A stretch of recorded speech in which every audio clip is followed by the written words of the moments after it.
Hi అండి. మన ఇళ్లలో స్కూళ్ళలో పిల్లలకి ఆస్కర్ లెవెల్లో బిరుదులు ఇచ్చేస్తుంటారు. అందులో కొన్ని హైలైట్స్.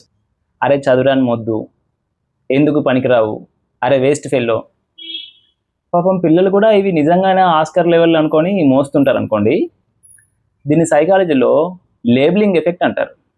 అంటే పదే పదే మనం అనే మాటలు వాళ్ళ బ్రెయిన్లో సాఫ్ట్వేర్ లాగా ఇన్స్టాల్ అయిపోతాయి. ఈ సాఫ్ట్వేర్ ఎలా పనిచేస్తుందంటే, ఫర్ ఎగ్జాంపుల్ ఒక స్టూడెంట్కి రేపు ఎగ్జామ్ ఉందనుకుందాం. పాపం అతను కూడా ఉంటుంది చదువుకోవాలి, మంచి మార్క్స్ రావాలి అని. బుక్ తీసి చదువుకుందామని కూర్చుంటాడు. అప్పుడు ఆ సాఫ్ట్వేర్ పనిచేస్తుంది. కానీ ఆ సాఫ్ట్వేర్లో ఏముంది?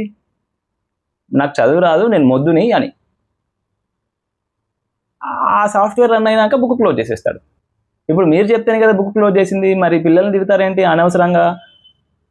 మా మాట వినడు, చెప్పింది చేయడు అని. మీరు కావాలంటే ఈ స్క్రీన్ షాట్లో చదువుకోండి, లేదంటే మీ ఓన్గా రీసెర్చ్ చేసుకోండి లేబులింగ్ ఎఫెక్ట్ అంటే ఏంటో. కనీసం ఇప్పటి నుంచి అయినా ఆ తిట్ల పురాణం బంద్ చేసి ఈ మెచ్చుకునే పురాణం స్టార్ట్ చేయండి. ఆ పాత సాఫ్ట్వేర్ ఎంత తొందర అన్ఇన్స్టాల్ అయ్యి కొత్త సాఫ్ట్వేర్ ఇన్స్టాల్ అవుతుందో అంత తొందర మీకు రిజల్ట్స్ కనిపిస్తాయి.